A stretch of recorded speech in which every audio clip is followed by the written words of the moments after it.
प्रिय विद्यार्थियों, आपका चैनल पर बहुत बहुत स्वागत है। A warm welcome on my channel. आज हम class 10th history chapter 1 rise of nationalism in Europe करेंगे। तो हम सबसे पहले जानेंगे कि नेशनलिज्म का मतलब क्या होता है। So what is nationalism? तो हम जानते हैं नेशनलिज्म क्या होता है। नेशनलिज्म का मतलब होता है राष्ट्रवाद। Nationalism is an ideology and movement that promotes the interest of a particular nation, especially with the aim of gaining and maintaining the nation's sovereignty over its homeland.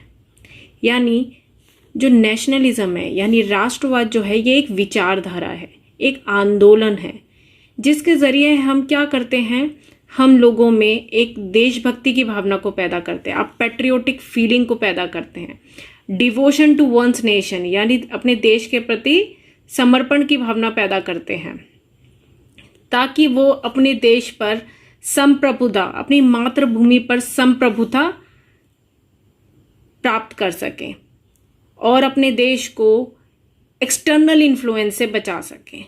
So nationalism is a feeling of patriotism, एक देशभक्ति की भावना है, अपने देश के प्रति प्यार की भावना है।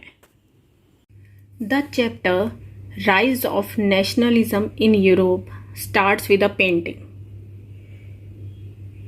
This painting is made by Frederic Sorrieu. Frederic Sorrieu is a French artist and the name of the painting is The Dream of Worldwide Democratic and Social Republic, and the print was prepared in 1848. So what does this painting depicts? This painting depicts utopian vision यानी कल्पना दर्श। ये painting एक कल्पना है Frederick सारियो की। So this painting is a utopian vision of Frederick Sario. Frederick Sario, a French artist, visualized his dream of a world made up of democratic and social republic and presented it to the world and promoted the spirit of nationalism.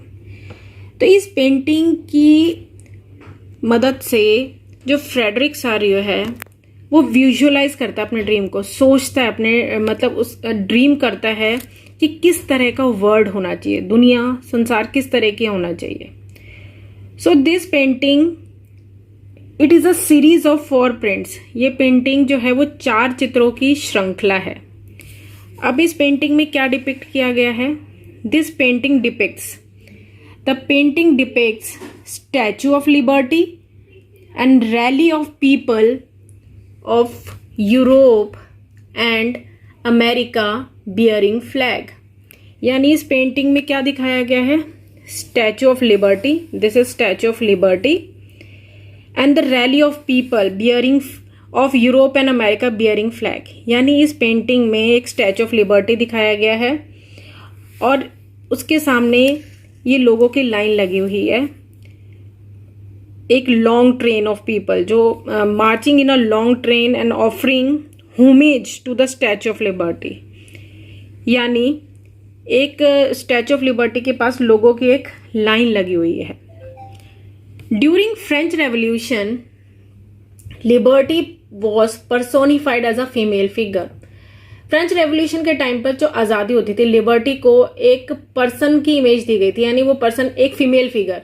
यानी अगर हम आज़ादी की बात करते थे तो हम एक फीमेल फिगर को एज्यूम करते थे। जैसे कि हम अगर भारत माता की बात करते हैं तो हमारे सामने एक वुमेन फिगर आती है। तो इस तरह से during French revolution liberty was personified as a female figure, जिसके एक हाथ में क्या है? टॉर्च ऑफ एनलाइटनमेंट और दूसरे हाथ में क्या है? Charter of the rights of man. यानी जो स्टैचू ऑफ लिबर्टी है इसके एक हाथ में तो टॉर्च ऑफ एनलाइटनमेंट है और दूसरे हाथ में charter of the rights of man यानी ज्ञानोदय की मशाल है और दूसरे हाथ में मनुष्य के अधिकारों का घोषणा पत्र है। और इस प्रतिमा के आगे बहुत सारे क्या गिरे हुए हैं? shattered remains of the symbols of absolute institution. यानी on the earth in the foreground of the image lie the shattered remains of the symbol of absolute institutions. Absolute institution यानी निरंकुश शासक के प्रतीक जो माने जाते थे, जैसे राजाओं के मुकुट, उनकी मालाएं, जो राजाओं से संबंधित चीजें होती थी वो टूटी हुई बिखरी हुई पड़ी हैं.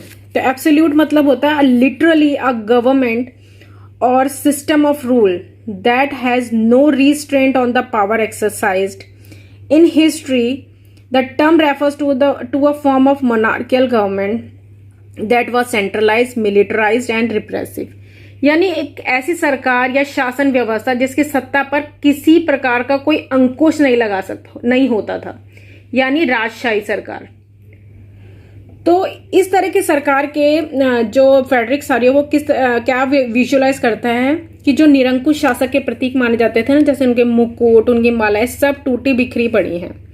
तो on the earth in the foreground of the image lie the shattered remains of the absolute institutions, and these shattered remains symbolizes that there is no monarchial system और डायनेस्टिक सिस्टम. यानी अब जो मोनार्कियल सिस्टम है यानी dynastic system है या absolute institutions हैं, ये अब खत्म हो चुके हैं और अब डेमोक्रेटिक सिस्टम और रिपब्लिक सिस्टम होगा.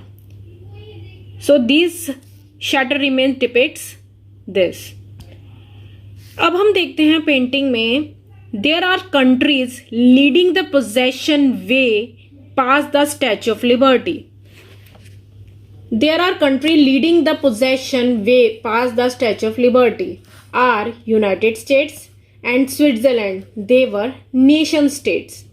अब हम पेंटिंग में देखते हैं कि ये स्टैच्यू ऑफ लिबर्टी है और कुछ जो कंट्रीज हैं वो क्या है, वो स्टैच्यू ऑफ लिबर्टी से आगे निकल चुके हैं. और जो कंट्रीज स्टैच्यू ऑफ लिबर्टी से आगे निकल चुकी हैं वो है यूनाइटेड स्टेट्स, स्विट्जरलैंड. और वो कंट्रीज जो है वो नेशन स्टेट्स हैं.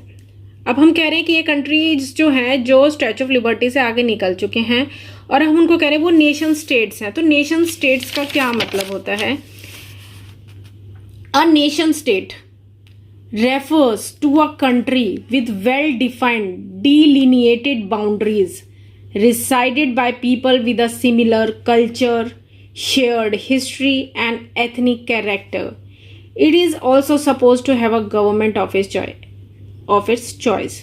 तो नेशन स्टेट का मतलब होता है राष्ट्र राज्य, यानी ऐसा राज्य जहां पर जो कंट्रीज की एक बाउंड्रीज होती है, एक वेल डिफाइंड बाउंड्रीज होगी कि ये कंट्री की बाउंड्रीज हैं.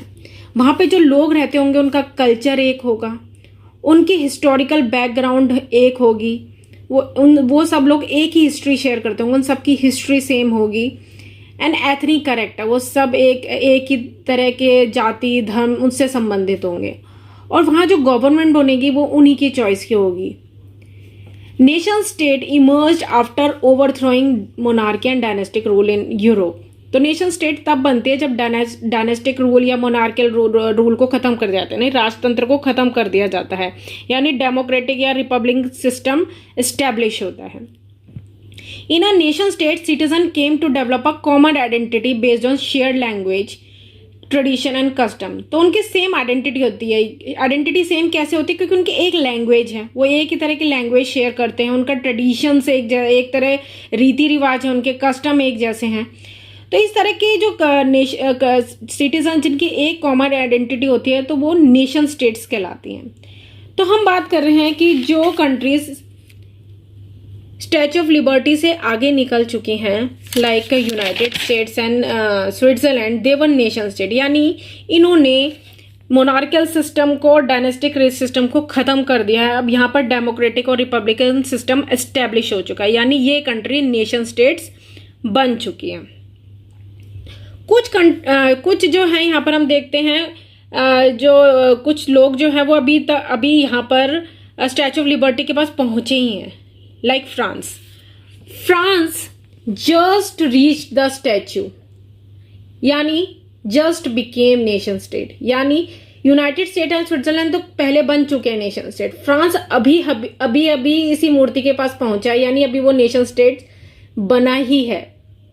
अभी अभी उस वहां पर जो मोनार्कल सिस्टम खत्म हुआ है, वहां पर डायनेस्टिक सिस्टम खत्म हुआ है और एक डेमोक्रेटिक और रिपब्लिक सिस्टम एस्टेब्लिश हुआ है। तो France has just become nation state.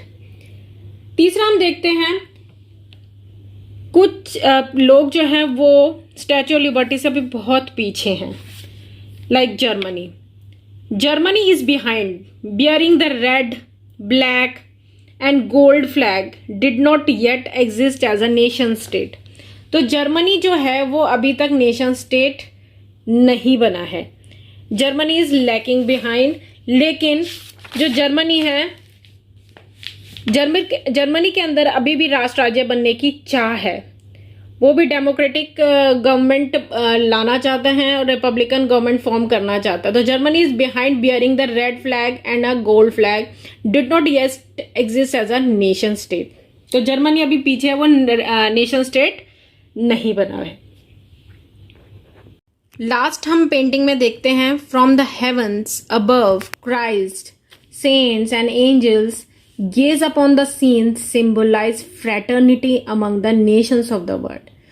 तो हम पेंटिंग में देखते हैं, सारियों ने पेंटिंग में क्राइस्ट दिखा रखे हैं, सेंट्स दिखा रखे हैं और एंजल्स दिखा रखे हैं। यानी ईसा मसीह, संत और फरिश्ते क्यों दिखाए हुए हैं? वो सब के सब नीचे नजर जमाए हुए हैं, सबको गेज कर रहे हैं, पूरे सीन को देख रहे हैं। तो जो आर्टिस्ट है वो इनको क्यों दिखाना चाहता है? To symbolize fraternity. फ्रेटर्निटी का मतलब होता है भाईचारा। यानी ये सब जो है वो सिंबल किसके हैं? भाईचारे के प्रतीक, यानी फ्रेटर्निटी के सिंबल हैं। कि मतलब अभी भी जो वर्ड में, यानी वर्ड के अंदर क्या है? फ्रेटर्निटी है, यानी भाईचारा, यानी fraternity among the Nations of the world. यानी राष्ट्रों के बीच भाईचारे का प्रतीक है ये, यानी सारे देशों के बीच भाईचारा है, फ्रेटर्निटी है। तो अब पूरी पेंटिंग से हमारे को क्या कंक्लूजन निकलता है? ये पूरी पेंटिंग जो है फ्रेडरिक सारियो की, जो प्रिंट है which is a series of 4 prints, ये क्या डिपिक्ट करती है? So what we conclude from this painting, during 19th century nationalism emerged as a force which brought about sweeping changes in the political and mental world of Europe। यानी ये painting क्या depict करती है कि जो Europe के अंदर है वो there are changes coming in the Europe. Change आ रहे हैं यूरोप के अंदर, और चेंज आने की वजह से नेशन स्टेट्स बन रहे हैं। नेशनलिज्म की फीलिंग इमर्ज हुई लोगों के अंदर, जिससे यूरोप में लोगों के political and mental world of this bring about change in the political and mental world of Europe. और इसका एंड रिजल्ट क्या निकला? जब नेशनलिज्म की फीलिंग लोगों के अंदर डेवलप हुई तो इसका एंड रिजल्ट क्या निकला? Emergence of the nation state, यानी नेशन स्टेट्स इमर्ज हुई। यानी मोनार्कियल रूल खत्म हुआ, डायनेस्टिक एम्पायर्स जो थे यूरोप में वो खत्म हुए और नेशन स्टेट्स इमर्ज हुए। So the end result was the emergence of the nation states in place of the multinational dynastic empires of Europe। यानी एम्पायर्स खत्म हो गए, डायनेस्टिक रूल खत्म हो गया और नेशन स्टेट इमर्ज होकर आए। So this chapter deals with many of the issues visualized by Sario and will look at the diverse processes through which nation states and nationalism came into being in 19th century। तो basically इस chapter में हम जो issues पढ़ेंगे वो वही issue जो सारियो ने कल्पना की थी, विजुअलाइज किए थे, जो वो सोचता था कि जो वर्ल्ड के नेशंस कैसे होने चाहिए। And will look at the diverse processes through which nation states and nationalism came into being in 19th century। तो इस चैप्टर में हम वही पढ़ेंगे कि किस तरह से नेशन स्टेट्स बनी और किस तरह से लोगों के अंदर नेशनलिज्म या राष्ट्रवाद की भावना डेवलप हुई इन 19th सेंचुरी। तो हम स्टार्ट करते हैं पहला topic, the French revolution and the idea of the nation. In 1789 nationalism came with French Revolution, and the political and the constitutional changes led to the transfer of sovereignty from the monarchy to a body of French citizen. तो सबसे पहले जो nationalism की feeling यानी जो राष्ट्रवाद की भावना आई थी वो फ्रांस में आई थी विद फ्रेंच रेवोल्यूशन इन 1789, और उसकी वजह से बहुत सारे पॉलिटिकल एंड कॉन्स्टिट्यूशनल चेंजेस हुए थे, जिसकी वजह से जो सॉवरेनिटी थी वो जो वहाँ की जो सत्ता थी वो किसके हाथों में आ गई थी, मोनार्की से हटकर वो किसके हाथों में आ गई थी, सिटीजन्स के हाथ में। तो कैसे कैसे ये प्रोसेस हुआ था हम उसको शॉर्ट में देख लेते हैं। ये आप सब फ्रेंच रेवोल्यूशन में 9th क्लास में पढ़ चुके हैं। तो 1791 में France become a constitutional monarchy.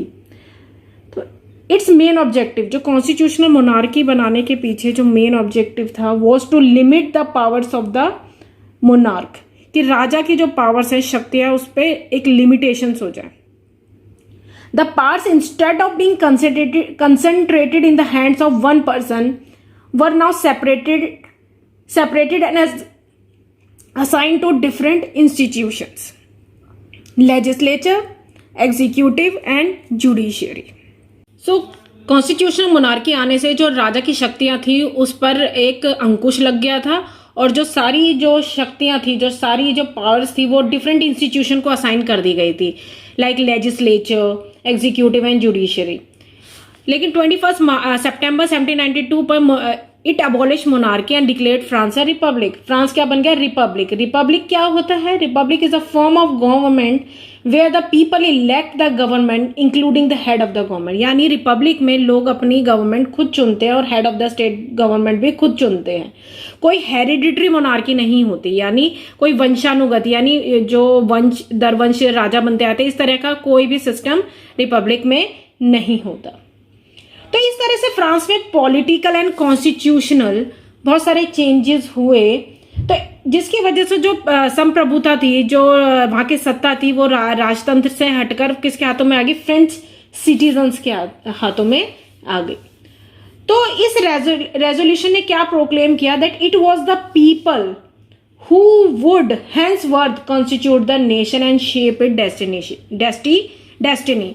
तो इस जो रेवोल्यूशन ने इस क्रांति ने ये घोषणा करी कि अब लोगों द्वारा राष्ट्र का गठन होगा, यानी लोग ही राष्ट्र बनाएंगे, अपना नेशन बनाएंगे, और वे ही उसकी डेस्टिनी, उसकी नियति को तय करेंगे। So first clear expression of nationalism came with the French revolution.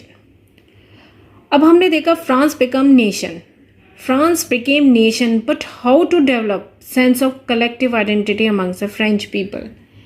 France एक नेशन तो बन चुका था, एक राष्ट्र बन चुका था, पर उन लोगों को एकजुट कैसे किया जाए, यानी उनके अंदर एकजुटता की भावना कैसे लाई जाए, यानी कलेक्टिव आइडेंटिटी कैसे लाई जाए, यानी वो अपने आप को एक सामूहिक पहचान कैसे मिले उनको, कि वो अपने आप को एक माने। तो उसके लिए फ्रेंच रेवोल्यूशनरीज ने कई स्टेप्स लिए। For this the French revolutionary introduce various measures and practices that would create a sense of collective identity among the French people, ताकि उनके अंदर एक कलेक्टिव आइडेंटिटी आए और वो अपने आप को एक माने। तो इसके लिए सबसे पहला स्टेप क्या लिया गया, the ideas of la patrie, the fatherland and le citoyen the citizen emphasized, यानी उनके अंदर ये आइडिया लाया गया कि ये आपकी लैंड है, दिस इज योर फादरलैंड, और आप यहाँ के सिटीजन्स हैं।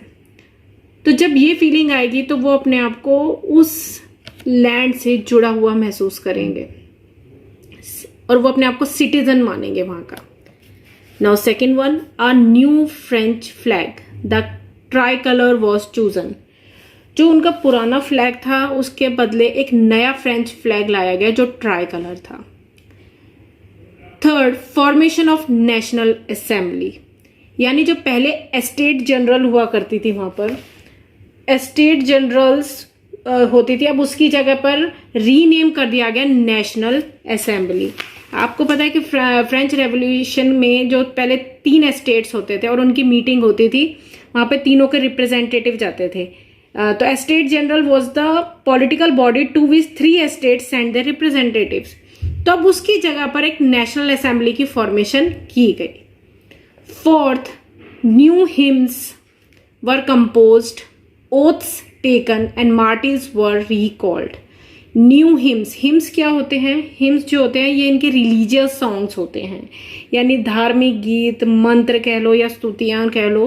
तो वो नए जो सॉन्ग्स लाए गए, ओथ्स ली गई, शपथ ली गई, मार्टिर्स वर रिकॉल्ड, यानी जो शहीद हुए थे, जो शहीदों को याद किया गया, उनको रिमाइंड किया गया। तो इस तरह के स्टेप्स लिए गए। Fifth, a centralised administrative system was setup and uniform laws for all citizens. A centralized administrative system was set up. इसका मतलब क्या होता है कि एक केंद्रीय प्रशासन व्यवस्था लागू की गई, यानी सबके लिए एक ही शासन व्यवस्था होगी, सभी नागरिक एक ही शासन व्यवस्था के अंदर आएंगे और सबके लिए समान कानून होंगे। तो centralised administrative system was set up and uniform laws for all citizen. सब सिटीजन जो उस एक टेरिटरी में रहते हो सबके लिए एक ही कानून होगा और एक ही प्रशासनिक व्यवस्था, एक ही सेंट्रलाइज एडमिनिस्ट्रेटिव सिस्टम होगा। Fifth, internal custom duties and dues were abolished. Internal custom duties मतलब जो हम अपनी टेरिटरी के अंदर कोई भी सामान लेंगे या देंगे उस पर कोई भी ड्यूटीज नहीं दी जाएगी, यानी कोई भी टैक्स या मतलब कस्टम ड्यूटीज नहीं पे की जाएगी, वो अबॉलिश कर दी गई।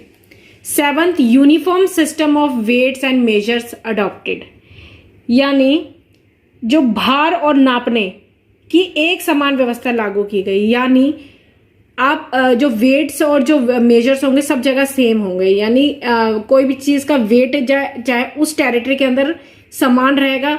वेट मतलब से कहीं पर भी कोई भी 1 kg की चीज होगी या 2 kg की चीज होगी तो जो एक जगह पर होगी वही वेट दूसरी जगह भी देखने को मिलेगा।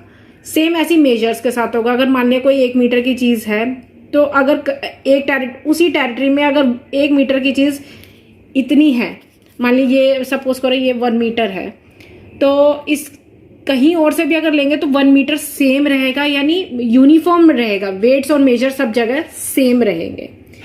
रीजनल डायलेक्ट्स यानी जो क्षेत्रीय भाषाएं थी उनको प्रमोट नहीं किया गया, उनको डिस्करेज किया गया और कहा गया कि फ्रेंच एक कॉमन लैंग्वेज होगी नेशन की। तो regional dialects were discouraged and French became the common language of the nation. तो these steps were taken by the revolutionaries to promote collective identity among the French people, so that वो अपने आप को क्या समझे कि उनके अंदर एक एकजुटता की फीलिंग आए कि हम एक नेशन का हिस्सा है। तो खाली नेशन होना ही जरूरी नहीं है, नेशन के जो वहां के सिटीजन्स हैं उनके अंदर भी कलेक्टिव आइडेंटिटी होना बहुत जरूरी है। Now what we conclude from the French revolution and the idea of the nation. First, the French revolution was a historic event and inspired people all over Europe. It spread the ideas of liberty, equality, and fraternity and generated the spirit of nationalism. Nation began to be formed by those who shared a common history. तो जो ये फ्रांसीसी क्रांति थी यानी French revolution था, इसने लोगों को प्रेरित किया। तो इस प्रेरणा से क्या हुआ? तो nation began to be formed by those who share common history, cultures and tradition. French nation helped other peoples of Europe to become nations. France ने यूरोप के अन्य जो लोग थे लोगों को राष्ट्रों में घटित होने में मदद की, यानी फ्रांसीसी सेनाओं ने राष्ट्रवाद के विचारों को विदेशों तक पहुंचाया। The French nation helped other peoples of Europe to become nations. The revolution led to the establishment of a democratic government for the first time in Europe. तो इस रेवोल्यूशन की वजह से क्या हुई? डेमोक्रेटिक गवर्नमेंट फॉर्म हुई Europe में for the first time, but it led to the eventual rise of Napoleon Bonaparte as the Emperor of Europe.